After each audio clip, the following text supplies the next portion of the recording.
no coincidence that I was repetitive. The New Jersey State Plan talks about smart growth. On page 17 and 18, it talks about the development and redevelopment of urban centers. Does that mean high-rises in Newark are going to be rebuilt again? And who will pay for it? I think they're condos now, though. Social engineering. Perhaps there is a racial component involved. Some groups who claim to be the most tolerant are clustering minorities into low-income communities where is their opportunity for advancement? Social justice. What is social justice? A redistribution of property and income. Our property values have declined.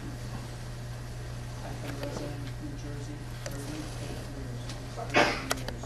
Property taxes have gone up every year.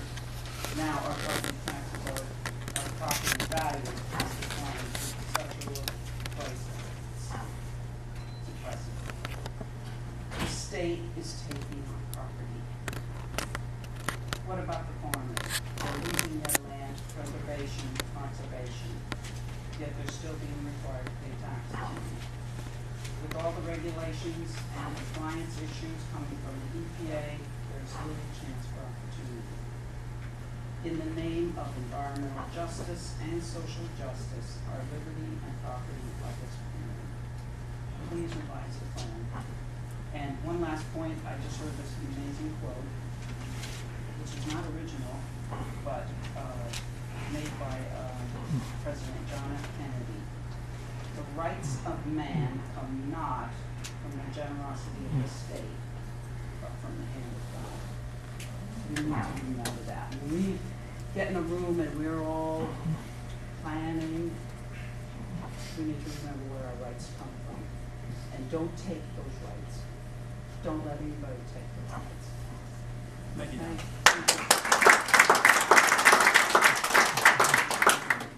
Gene?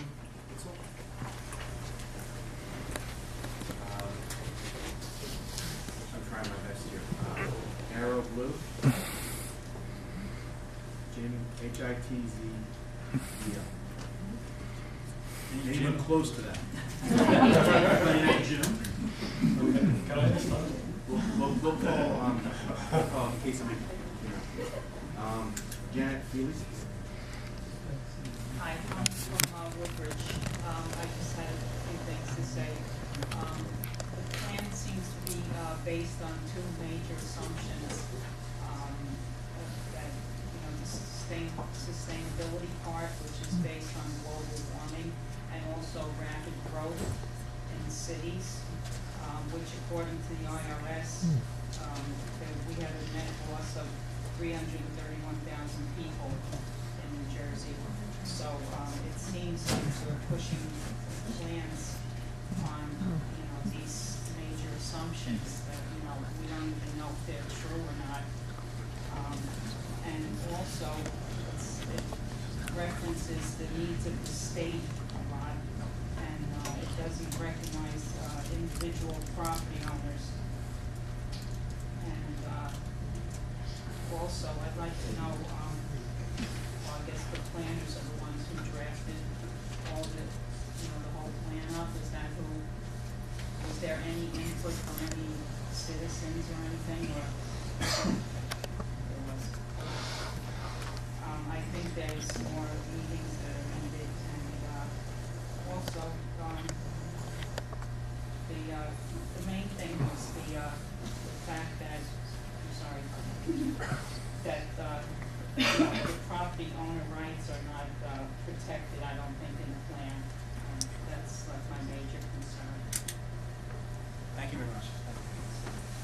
Alex Danbach? Hi, my name is Alex Dombach. I'm the Director of Planning for the City of East Orange. I also happen to be a homeowner living right here in Newark.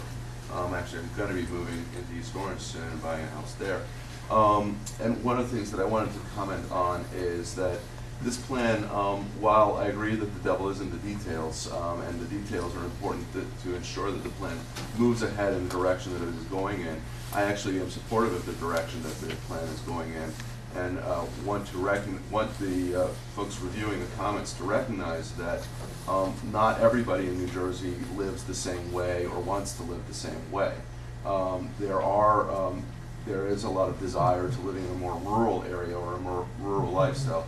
There are many who actually crave and seek and desire to live in urban areas and in urban settings, and you can see the property values reflected in places like Hoboken and Jersey City, and even here in Newark.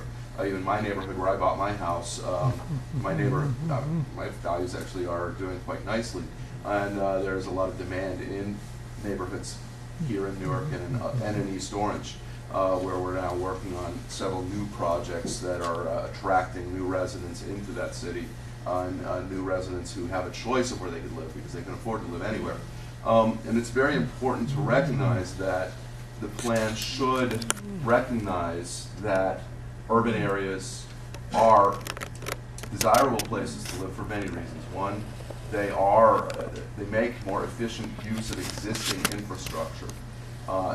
Infrastructure that was already built and is generally in good working order, that needs to continue to be used and is always going to be with us and is always going to have to be maintained because there will always be people in the urban parts of the state.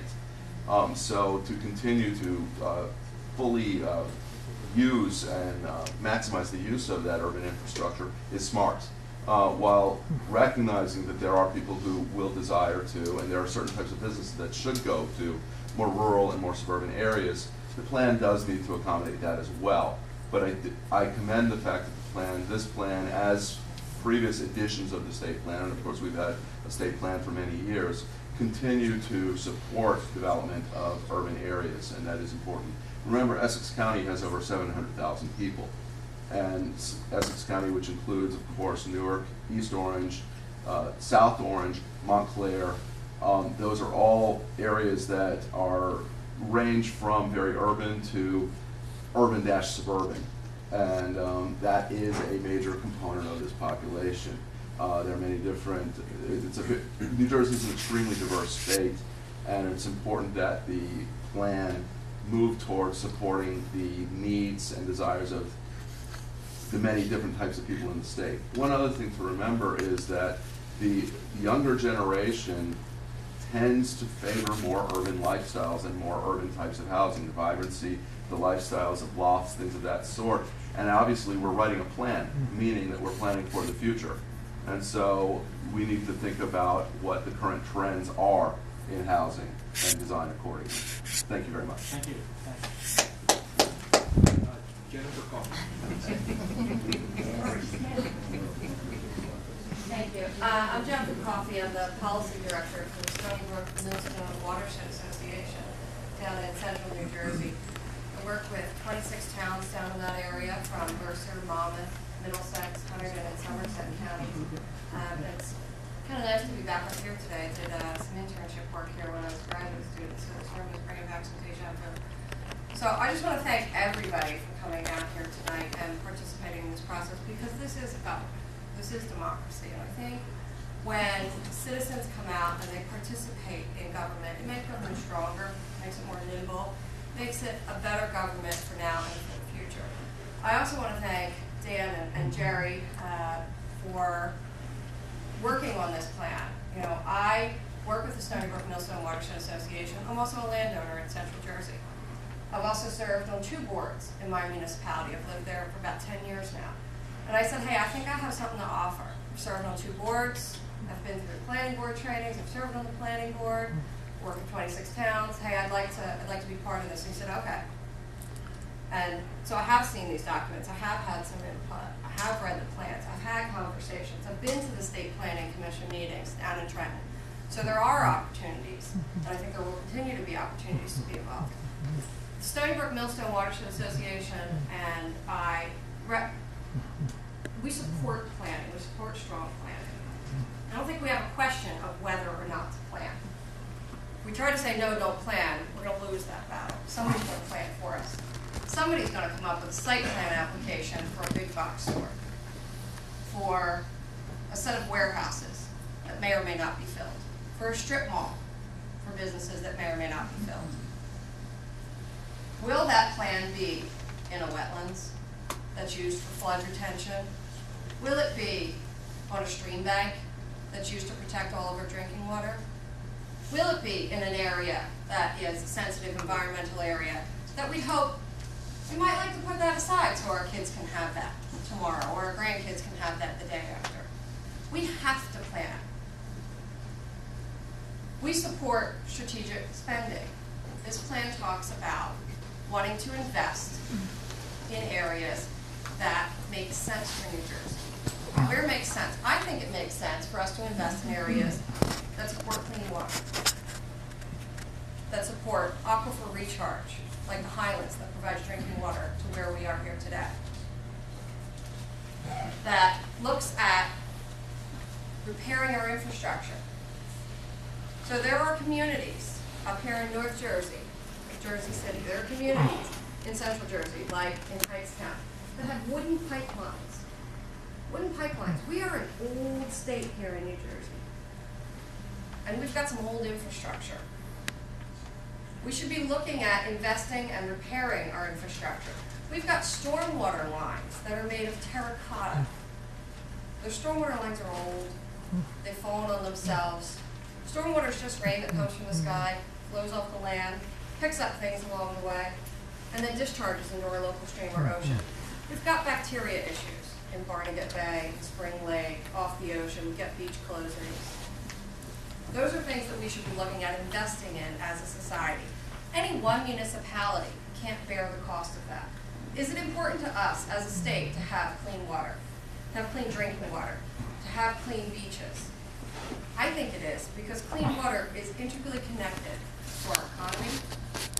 It's the reason, I said this at the last hearing, that Big Pharma wanted to come to New Jersey. One of the key reasons they wanted to come here, they can get a good, clean, reliable water product for research and development.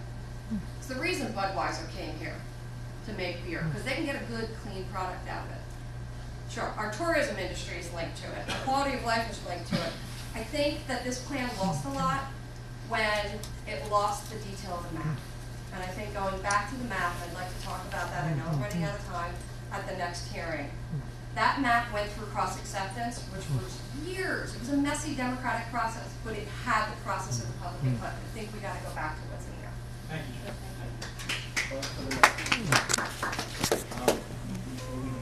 Did anybody submit something that did not get called?